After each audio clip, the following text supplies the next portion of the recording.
अस्सलाम वालेकुम स्टूडेंट्स। मेरा नाम है डॉक्टर मोहम्मद इब्राहिम और आज हम लोग पढ़ेंगे बायोकेमिस्ट्री का सेकंड चैप्टर कार्बोहाइड्रेट्स। ठीक है, सबसे पहले हम लोग इसकी डेफिनेशन को डिस्कस करते हैं। उसके अंदर सबसे पहले आता है कार्बोहाइड्रेट्स आर पॉलीहाइड्रोक्सी एल्डिहाइड और कीटोन और their complex substances which on the hydrolysis give polyhydroxy aldehyde और ketones। इससे क्या मुराद है? कार्बोहाइड्रेट्स जो होते हैं, ठीक है, वो पॉलीहाइड्रोक्सी, ठीक है, पॉली का मतलब होता है मैनी, ठीक है, पॉली का मीन्स होता है मैनी। हाइड्रोक्सी से मुराद है कि यानी कि उनके साथ में ओ एच ग्रुप्स जो है वो बहुत सारे ओ एच ग्रुप्स अटैच हुए होते हैं, ठीक है। एल्डिहाइड और कीटोन्स, ठीक है, और उनके साथ में कोई एक एल्डिहाइड ग्रुप होता है या फिर एक कीटोनिक ग्रुप होता है। एल्डिहाइड ग्रुप होता है सी डबल बॉन्ड ओ, ठीक है, और एच, इस तरह का ये एल्डिहाइड ग्रुप होता है, ठीक है। और अगर मैं इस तरह से ग्रुप की बात करूं तो that will be a ketonic group, ठीक है। ये कार्बोहाइड्रेट के स्ट्रक्चर में या ये जो है वो जरूर प्रेजेंट होता है, एल्डिहाइड ग्रुप या कीटोनिक ग्रुप, या फिर इनका कॉम्प्लेक्स होता है जो कि जब उसको हाइड्रोलाइज किया जाता है यानी कि ब्रेक डाउन किया जाता है इस कार्बोहाइड्रेट को, ठीक है, तो वो फिर हमें क्या देते हैं? पॉलीहाइड्रोक्सी यानी बहुत से हाइड्रोक्सिल ग्रुप देते हैं और साथ में एल्डिहाइड या कीटोन्स देते हैं, ठीक है। कार्बोहाइड्रेट्स जो होते हैं वो ऑर्गेनिक कंपाउंड्स होते हैं made up of carbon, hydrogen और ऑक्सीजन से बने होते हैं। The literally meaning of the carbohydrates are hydrated carbons, ठीक है। अगर आप इनका लफ्जी मतलब देखें तो मतलब कार्बोहाइड्रेट से मुराद है हाइड्रेटेड कार्बन्स, ठीक है, यानी कि इनके साथ में कार्बन होता है, उसके साथ में ओ एच जो है और एक तरफ एच जो है वो अटैच हुआ होता है, यानी कि एच टू ओ हम लोग इसको कह सकते हैं, यानी कि एक तरफ हाइड्रोक्सिल है एक तरफ है हाइड्रोजन अटैच है, तो ये हाइड्रेटेड कार्बन है, ठीक है। कार्बोहाइड्रेट्स को हम लोग शुगर्स भी कहते हैं, ठीक है, इनको ही हम लोग शुगर्स कहते हैं, ठीक है। अच्छा जी, आगे हम लोग इसको पढ़ते हैं इनका जनरल फॉर्मूला। जनरल फार्मूला से मुराद ये है as a carbohydrates are hydrated carbons, carbohydrate जो है वो हाइड्रेटेड कार्बन्स है, so the number of water molecule attach to the carbon are equal to the in number to the number of the carbons, ठीक है। दस the general formula is, उसका जो general formula है वो इस तरह से होगा सी एन, ठीक है, ये इसका जनरल फार्मूला होगा एच टू ओ, ठीक है, एन एन, ठीक है। जितने नंबर ऑफ कार्बन है उतने ही नंबर ऑफ वाटर मॉलिक्यूल होंगे, ठीक है। कार्बोहाइड्रेट अगर कार्बन 3 है, ठीक है, तो वो H2O, ठीक है, ये उतने ही वाटर मॉलिक्यूल होंगे 3, ठीक है, ये कार्बोहाइड्रेट का फॉर्मूला होगा, ठीक है। अगर कार्बन 6 है तो यानी कि H2O 6, ये कार्बोहाइड्रेट का जनरल फॉर्मूला है, ठीक है, ये जो यहाँ पे मेंशन्ड है, ठीक है। और N is the whole number, whole number से मुराद है नंबरिंग होती है, ये 3 से स्टार्ट होती है, 3 4 5 6 7। कार्बोहाइड्रेट के केस में 1 और 2 जो होते हैं वो कार्बोहाइड्रेट नहीं होते हैं, लाइक यहाँ पे हम लोग 1 और 2 यूज नहीं कर सकते हैं, ठीक है। बेसिकली ये चीजें यहाँ पे नहीं लिखी है, पर मैं आपको बता रहा हूँ।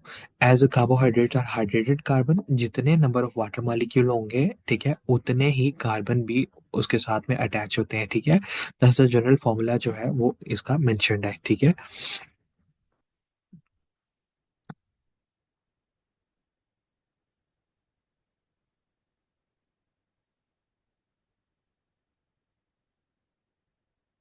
Okay, moving to the next topic, carbohydrates का हम लोगों ने exception in the general formula and definition. कुछ जो है वो डेफिनेशन के अंदर जनरल फार्मूला और एक्सेप्शन भी आते हैं, जैसे कि for example there are some carbohydrates, कुछ ऐसे कार्बोहाइड्रेट्स हैं जिनके अंदर नाइट्रोजन भी आता है, फॉस्फोरस भी आता है, ठीक है, और सल्फर भी आता है, जो कि कार्बन, हाइड्रोजन और ऑक्सीजन के अलावा जो है वो अलावा जो है वो ये उनके अंदर एलिमेंट्स प्रेजेंट है, ठीक है। और ये जो है कार्बोहाइड्रेट्स के जो आइडेंटिफिकेशन टेस्ट हैं, लाइक हम लोग कहते हैं बाइल्स टेस्ट होता है, या फिर हम लोग डिफरेंट टेस्ट करते हैं हम लोग कार्बोहाइड्रेट्स के लिए।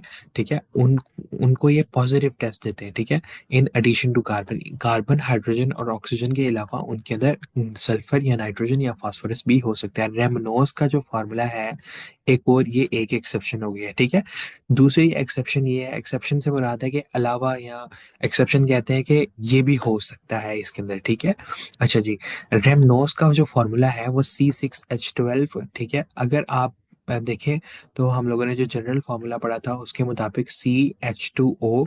ठीक है, और यहाँ पे भी 6 आता था, यानी कि C6H जो था 2 6 12। ठीक है, और एंड पे आएगा ओ के साथ 1 था, 1 6 6। तो नॉर्मली जो फॉर्मूला बनता है वो इस तरह से बनता है, लेकिन रेमनोज जो है कार्बोहाइड्रेट है, उसका फॉर्मूला C6H12O5 बनता है। O6 नहीं बनता, O5 है उसके अंदर, लेकिन इसको ये भी कार्बोहाइड्रेट है। ये कार्बोहाइड्रेट के जो आइडेंटिफिकेशन टेस्ट है उनके साथ ये पॉजिटिव रिएक्शन करता है, यहाँ पॉजिटिवली आइडेंटिफाई होता है अगर हम लोग कार्बोहाइड्रेट के टेस्ट बायोकेमिस्ट्री लैब के अंदर परफॉर्म करते हैं। ठीक है, तो ये उनके साथ पॉजिटिव टेस्ट देता है। बेनेडिक्स टेस्ट होता है या डिफरेंट टेस्ट होते हैं, उनके साथ ये पॉजिटिव यानी कि टेस्ट देता है। ठीक है, also all the compounds having the formula CnH2 may not be the carbohydrates। आगे वो कह रहा है तमाम कंपाउंड्स जो कि पूरा उतरते हैं इस फार्मूले के ऊपर वो कार्बोहाइड्रेट नहीं भी होते हैं। ठीक है, जैसे कि फॉर्मिक एसिड, लैक्टिक एसिड और एसिटिक एसिड, ये तीनों जो हैं, ठीक है, ये अब इस फार्मूला के ऊपर पूरा उतरते हैं। ठीक है, लेकिन ये जो है कार्बोहाइड्रेट नहीं है। ठीक है, क्योंकि मैंने आपको बताया ये कार्बन एसिटिक एसिड का फॉर्मूला जो होता है CH3COOH। ठीक है, CH3COOH। ठीक है, इस तरह से है। अब आप इसके अंदर देखें तो 2 कार्बन है।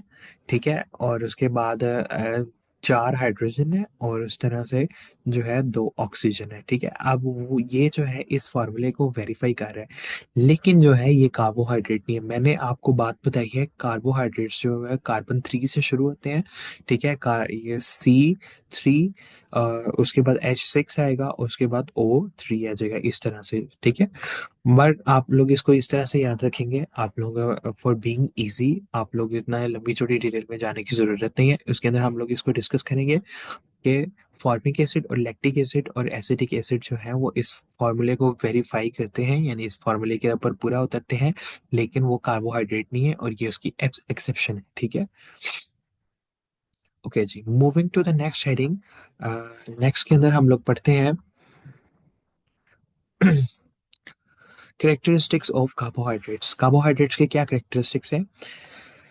इन जनरल कार्बोहाइड्रेट्स जो होते हैं वाइट सॉलिड, सफेद कलर के सॉलिड्स होते हैं। वाइट सॉलिड्स होते हैं स्पेरेंटली सॉल्युबल इन ऑर्गेनिक लिक्विड्स। ठीक है, थोड़े बहुत सॉल्युबल होते हैं ऑर्गेनिक लिक्विड्स के अंदर। ऑर्गेनिक लिक्विड्स के अंदर हमारे पास आ जाता है क्लोरोफॉर्म आ जाता है। ठीक है, बेंजीन आ जाता है। ठीक है, बेंजीन, ठीक है, या पेट्रोलियम वगैरह, इस तरह से डिफरेंट ऑर्गेनिक लिक्विड्स आते हैं। ठीक है, but exception for the certain polysaccharide soluble in water. लेकिन जो है कई जो है पॉलीसेक्राइड्स जो है वो वाटर के अंदर सॉल्युबल है। आगे जाके मजीद हम लोग पढ़ेंगे कि पॉलीसेक्राइड्स क्या होते हैं। ठीक है, many carbohydrate of the lower molecular weight have sweet taste. ऐसे कार्बोहाइड्रेट्स जो कि कार्बोहाइड्रेट जो है, अगर कार्बन 3 H6, ठीक है, O3, उसके बाद C4H8, ठीक है, O4। ठीक है, ये जैसे जैसे इनका मॉलिक्यूलर वेट बढ़ता जाता है, इनकी स्वीटनेस जो है, मिठास जो है, वो क्या होती जाती है, कम होती जाती है। अगर आप देखें चीनी हम लोग खाते हैं, चीनी इज सुक्रोज। ठीक है, लेकिन जैसे ही हम उसको पानी के अंदर डिसॉल्व करते हैं, ठीक है, या जैसे ही हम लोग उसे हम लोग खाते हैं, अगर डायरेक्टली हम लोग चीनी खाते हैं तो वो मुंह के स्लाइवा के साथ कांटेक्ट में आती है। ठीक है, उसी टाइम उसकी हाइड्रोलिसिस होती है। ठीक है, और ब्रेक डाउन हो जाती है, और वो एक स्वीट टेस्ट देती है। ठीक है, तो वो जो है मोनोसेक्राइड के अंदर कन्वर्ट हो जाती है, उसका मॉलिक्यूलर वेट जो होता है वो कम होता है। ठीक है, तो आगे हम लोग पढ़ते हैं functional group of the carbohydrates. ठीक है, द कार्बोहाइड्रेट्स के अंदर 2 मेजर फंक्शनल ग्रुप होते हैं ऑन द बेसिस, इसकी 2 कैटेगरीज हम लोग बनाते हैं उसकी फंक्शनल ग्रुप की बेसिस के ऊपर। सबसे पहले आता है एल्डिहाइड ग्रुप। ठीक है, एल्डिहाइड ग्रुप जो है, अगर बेसिकली मैं कार्बन का पहले स्ट्रक्चर बनाता हूँ। बल्कि हम लोग पहले स्ट्रक्चर को पढ़ते हैं, it will be quite easier for us. ठीक है, हम लोग स्ट्रक्चर को डिस्कस कर लेते हैं। ठीक है, आप लोगों ने स्ट्रक्चर करना है, इसका स्ट्रक्चर बहुत ज़्यादा इंपॉर्टेंट है। स्ट्रक्चर किस तरह से करेंगे हम लोग? सबसे पहले हम लोग जो है वो 6 कार्बन ड्रॉ करेंगे। Carbon 1, just wait for a while. Okay जी, ये कार्बन, इधर एक मिनट, सॉरी। कार्बन, कार्बन, ठीक है, थर्ड कार्बन, फोर्थ कार्बन, ठीक है, fifth carbon and six carbon. ठीक है, ये कार्बन 1 है, ठीक है, ये कार्बन 2 है, ये कार्बन 3 है, ये कार्बन 4 है, ये कार्बन 5 है एंड ये कार्बन है 6। ठीक है, ये हमारे पास 6 कार्बन आ गए। ठीक है, नेक्स्ट आपने क्या करना है, इसके साथ में हम लोगों ने थर्ड पोजीशन के ऊपर, किस पोजीशन के ऊपर? थर्ड पोजीशन के ऊपर हम लोगों ने, ठीक है, एच इस साइड के ऊपर लगाना है। ठीक है, और ओ एच जो है वो इस साइड के ऊपर लगा देना है। ठीक है, यानी कि हाइड्रोजन जो है वो राइट साइड पे लगाएंगे और ओ एच जो है वो लेफ्ट साइड के ऊपर लगा देंगे। ठीक है, ये आपने सबसे पहले, मैंने आपको अगर कुछ स्टेप्स के अंदर बताऊं का ग्लूकोज का स्ट्रक्चर, पहला स्टेप ये होगा कि कार्बन 1 से लेके आपने कार्बन 6 तक जो है वो लिखने हैं। ठीक है, स्टेप 2 होगा आपने, ठीक है, कार्बन नंबर 3 के ऊपर आपने, यानी कि राइट साइड के ऊपर आपने हाइड्रोजन लगाना है। ठीक है, और लेफ्ट साइड के ऊपर आपने हाइड्रोक्सिल लगाना है। ठीक है, ये दूसरा स्टेप हो गया। अब तीसरा स्टेप ये होगा, ठीक है, बाकी जितने भी कार्बन होंगे, ठीक है, उनके साथ आपने ओ एच लगा देना है। ये ओ एच, एच, ठीक है, ओ एच, एच, ठीक है, ओ एच और एच, ठीक है, ये इसके साथ, और इधर भी आपने ओ एच और एच लगा देना है। ठीक है, ये इधर से लेके कार्बन 2 से लेके कार्बन 6 तक जितने भी कार्बन होंगे आपने उनके साथ में क्या लगा देना है? ठीक है, ओ एच और एच लगा देना है। ओ एच जो होगा वो राइट साइड के ऊपर आएगा, एच जो होगा वो लेफ्ट साइड के ऊपर आएगा। ठीक है, अब जो है एक चीज आप लोगों ने थोड़ी सी समझनी है, समझने से मुराद ये है कि एक कार्बन जो होता है उसकी 4 वैलेंसीज होती हैं, कार्बन 1 2 3 4। अगर आप कहीं भी देखें तो वैलेंसीज से मुराद है एक कार्बन जो है वो 4 बॉन्ड बना सकता है। अगर आप कार्बन 2 को देखें, ये पहला बॉन्ड, दूसरा बॉन्ड, तीसरा बॉन्ड और ये चौथा बॉन्ड। इसी तरह इस कार्बन को देख लें, ये इसके 4 बॉन्ड।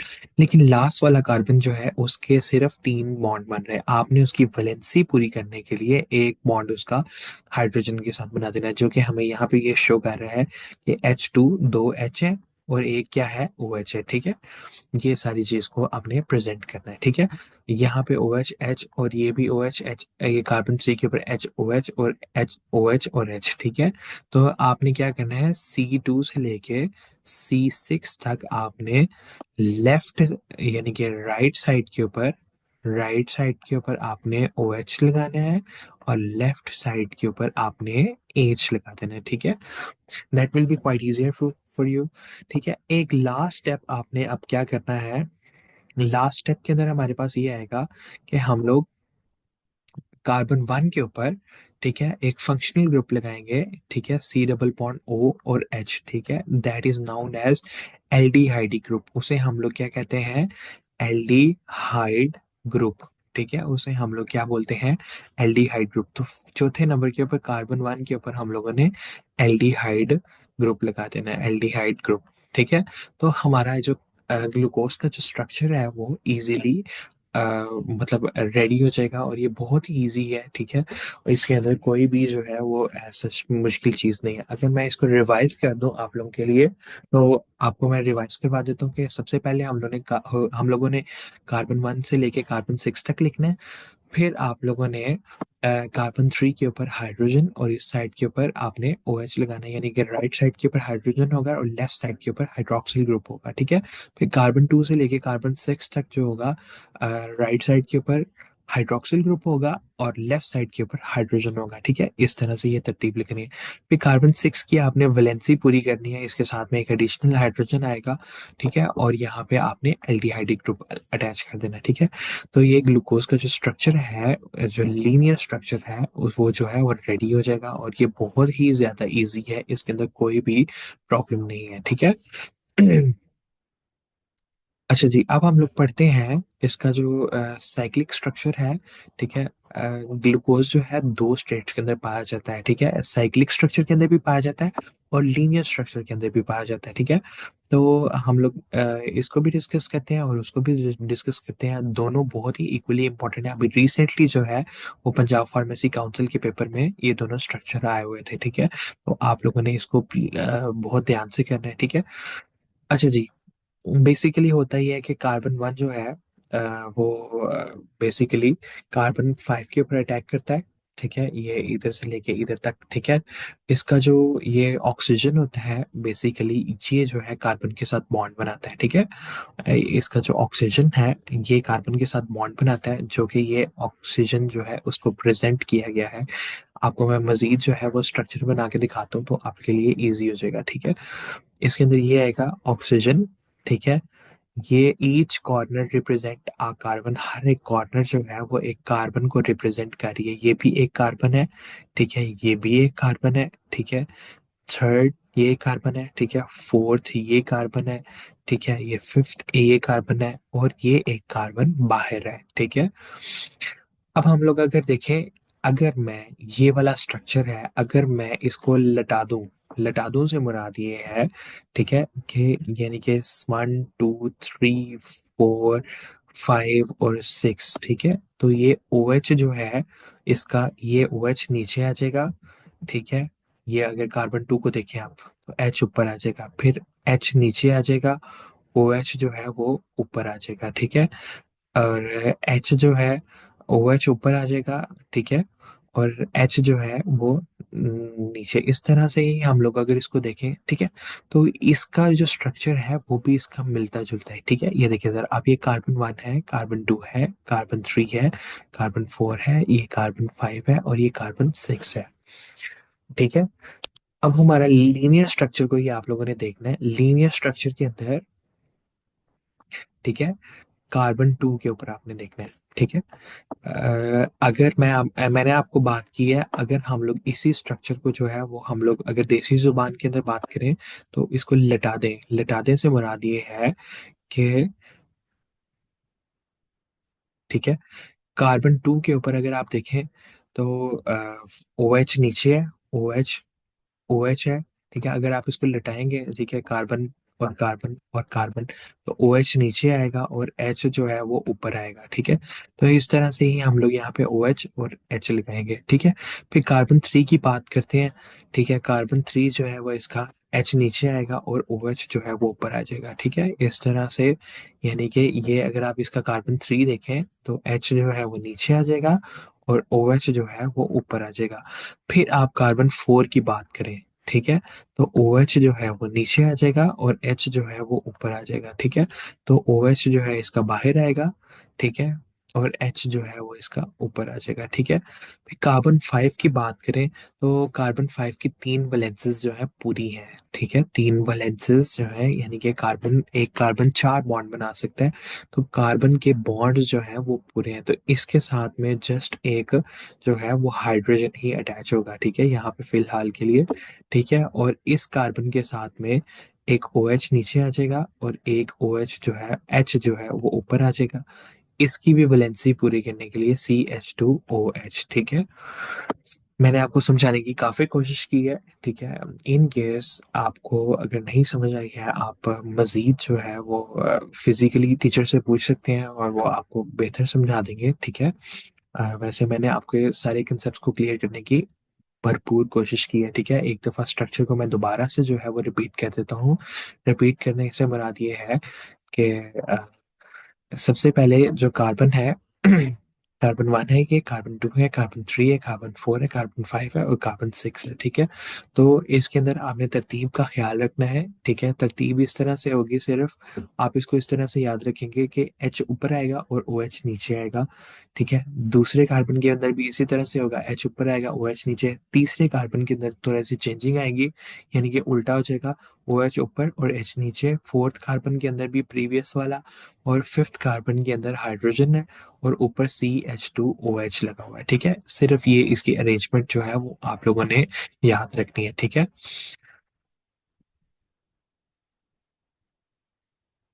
अच्छा जी, बैक टू द टॉपिक। हम लोग जो डिस्कशन कर रहे थे कि हम लोग इस चीज़ के ऊपर डिस्कस कर रहे थे कि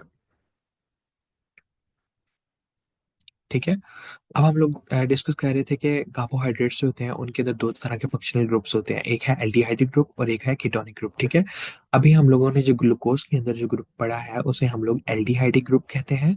ठीक है, CH2 ये जो पहले के नंबर के ऊपर लगा हुआ था उसे हम लोग एल्डिहाइडिक ग्रुप कहते हैं। ठीक है, कीटोनिक ग्रुप जो होता है वो C डबल बॉन्ड O, ठीक है, होता है। ठीक है, और वो एल्डिहाइडिक ग्रुप जो होता है वो हमेशा फर्स्ट कार्बन के ऊपर पाया जाता है। जैसे अभी हम लोगों ने ग्लूकोज का स्ट्रक्चर देखा है, कार्बन 1 2 3 4। ठीक है, कार्बन 1 कार्बन 3 4 5 एंड 6। ठीक है, तो एल्डिहाइडिक ग्रुप जो था वो ऊपर लगा हुआ था। ठीक है, किधर लगा हुआ था? ऊपर लगा हुआ था। ठीक है, तो ये हमेशा फर्स्ट कार्बन पे पाया जाता है।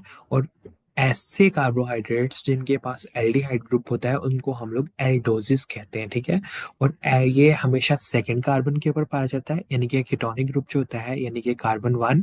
ठीक है, और फिर कार्बन 2 आता है, ये हमेशा कार्बन 2 के ऊपर पाया जाता है। ये इस तरह से कीटोनिक ग्रुप जो होता है। ठीक है, ये कीटोनिक ग्रुप जो है वो इधर पाया जाता है।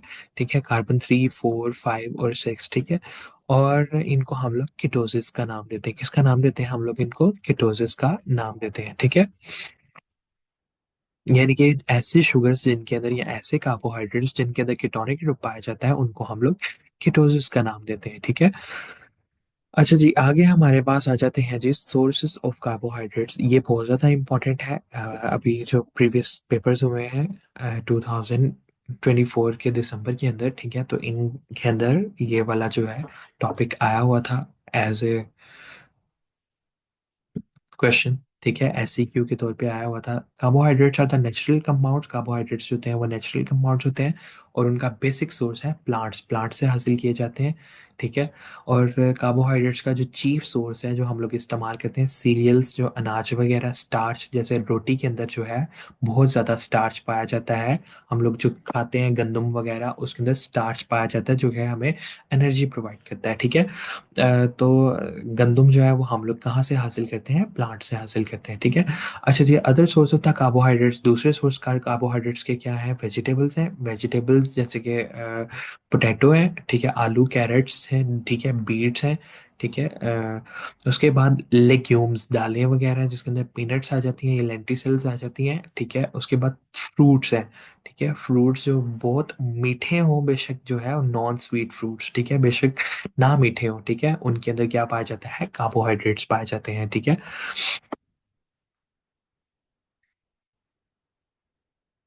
अच्छा जी, नेक्स्ट हमारे पास जो है सोर्सेज आई थिंक सो के कंप्लीट हो गए हैं। इसके आगे हमारे पास टॉपिक आ जाता है साइक्लिक और chain structure of the carbohydrate. Carbohydrate जो है दोनों स्ट्रक्चर के अंदर पाया जाता है, साइक्लिक फॉर्म में भी पाया जाता है और चेन फॉर्म के अंदर भी पाया जाता है, और ये इक्विलिब्रियम यानी कि दोनों स्टेट्स के अंदर पाया जाता है। ठीक है, दोनों के अंदर ये कभी इससे इसके अंदर ट्रांसफर हो जाता है, इससे इसके अंदर भी ट्रांसफर होता है। ठीक है, इक्विलिब्रियम के अंदर पाया जाता है। इस स्ट्रक्चर को हम लोगों ने अभी बहुत डिटेल में डिस्कस किया है। ठीक है, नेक्स्ट हमारे पास आ जाता है occurrence of the carbohydrates. Carbohydrates जो है वो सेकंड मोस्ट अकरिंग सब्सटेंस है, नेचर के अंदर बहुत ज़्यादा पाए जाते हैं। पानी के बाद सबसे ज़्यादा अर्थ के ऊपर पाए जाने वाली चीज़ के अंदर क्या है? कार्बोहाइड्रेट है, सेकंड मोस्ट अकरिंग सब्सटेंस। ठीक है, the surprising quantity of the carbohydrates are known by considering the, इतनी ज़्यादा क्वांटिटी हम लोग कैसे कह सकते हैं? ठीक है, कि अगर cell wall of the plant made up of the cellulose. ठीक है, कंसीडरिंग दैट जो प्लांट की सेल वॉल होती है, प्लांट के जो सेल्स होते हैं उनकी सेल वॉल होती है वो किससे बनी होती है? सेलुलोज। ठीक है, और सेलुलोज जो है वो एक कार्बोहाइड्रेट है। ठीक है, अगर इसको मैं दोबारा से एक्सप्लेन करूं, यानी कि ये वो बात कहना चाह रहा है, अगर एक प्लांट सेल होता है, प्लांट सेल के बाहर एक सेल वॉल होती है, क्या होती है? सेल वॉल होती है। ये प्लांट सेल है ना, प्लांट सेल के बाहर एक सेल वॉल होती है। सेल वॉल जो है वो किससे बनी होती है? सेलुलोज से। ठीक है, सेलुलोज से। ठीक है, और सेलुलोज जो है वो एक कार्बोहाइड्रेट है। ठीक है, और 50 to 80% of the dry weight of the plant is due to the cellulose. ठीक है, अगर प्लांट सेल में से सारा का सारा वाटर जो है वो खुश्क कर दिया जाए या उसको ड्राई कर दिया जाए, जो वाटर है उसको, यानी कि ड्राई कर दिया जाए, और 50 to 80% जो है सेल का वेट जो होता है वो किसकी वजह से होगा, सेलुलोज की वजह से होगा। ठीक है, तो वो सेलुलोज जो है वो मोस्ट अबंडेंट है, यानी कि अर्थ के ऊपर बहुत ज़्यादा प्लांट्स पाए जाते हैं, और डेफिनेटली हर एक प्लांट के अंदर भी सेलुलोज पाया जाता होगा। ठीक है, तो इस वजह से ये सेकंड मोस्ट अकरिंग कंपाउंड है। ठीक है, आई थिंक सो इस लेक्चर के लिए इतना इनफ है। इंशाल्लाह नेक्स्ट लेक्चर के अंदर मिलते हैं, जिसके अंदर हम लोग next natural production of carbohydrates को डिस्कस करेंगे। थैंक यू सो मच, अल्लाह हाफिज़।